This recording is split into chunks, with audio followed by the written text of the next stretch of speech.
I still remember that freezing morning. One careless step, one moment of distraction, and I was about to disappear into the deep valley below. Then a gentle hand caught me. She saved my life. But before I could even thank her, she was gone. Who was that mysterious woman? A stranger? A dream? Or the beginning of a destiny I never saw coming? 3 days earlier, it was Sunday morning. Tired of my daily routine work, I decided to go on a short trip. Though I wasn't sure where to go, but I was certain that I was looking for a place close to nature where I could talk to the flowing streams and the flora and fauna around me. My wish was to run away from the noisy, polluted world to a heavenly place.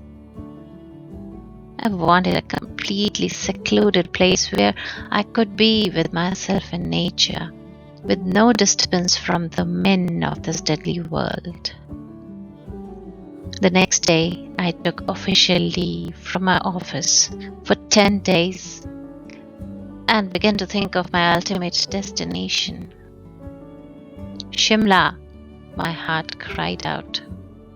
Manali, my friend said. But at least now I was sure that I would be going to a hill station. I packed my bag with usual clothes, along with some woolen cardigans, scarves, jackets, and my favorite overcoat, which I had named Classy. It was too old a garment, yet I always liked wearing it because I had many beautiful memories connected to it. I was around 40. My wife had died of cancer, and I had been living all alone ever since.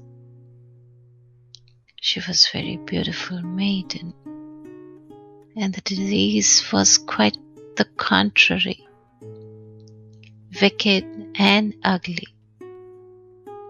It seemed as if the disease had fallen in love with my wife's beauty, for it never ever left her. One dark evening, it wrapped my wife in its arms and took her away from me. Life had cheated me. It had taken my wife away and left me alone. I had no option but to stand there in deep silence, watching her leave. Days passed, and I gathered enough courage to hold myself together. I began working again and earned great esteem among my colleagues. My colleagues and friends in the office started calling me Kailash Babu just to tease me, but I always smiled in return. Living alone for so many years, I myself had become to feel like an old Babu, helping people with their work and earning respect from my peers.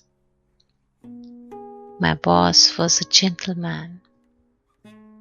He always encouraged me, helped me, and supported me whenever my energy seemed to fade. So when I asked him for a few days' leave, he did not take a moment to sanction it. Rather, he even arranged a driver for my convenience for 10 days. Good work does give rewards, he often said. Well, I was all prepared for my journey the next day. had prepared some butter sandwiches and packed them in the fridge. I had informed the driver to arrive sharp at 6 o'clock for our departure. As I always valued time, I slept early that night and woke up early the next morning. It was a fine morning. There was slight chill and fog along the way, but I was enjoying the road trip. As we drove further, the fog grew denser and the visibility became faint. Snow had covered almost every piece of land. The little cliff, the towering mountains, the trees, and even the roads. The sight looked so beautiful, much like a white pearl.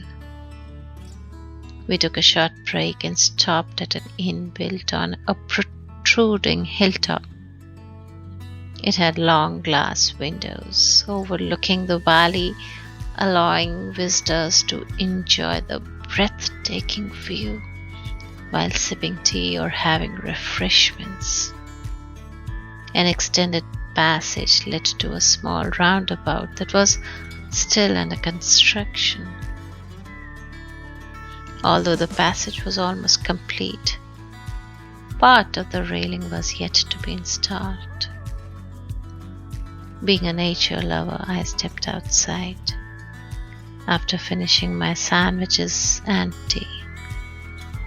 The surroundings were refreshing, though the weather was extremely chilly. I could not stop myself from walking a little farther and did not even notice when I entered the no entry zone of the passage. Suddenly the cold intensified, and I stood there, completely mesmerized by the beauty of the white pearl spread before me. Quietly gazing at the endless stretch of snow, I found myself comparing its beauty to my late wife. It seemed as though I could see her lovely face calling me into her embrace. Completely lost in those memories, I unknowingly took a few more steps forward,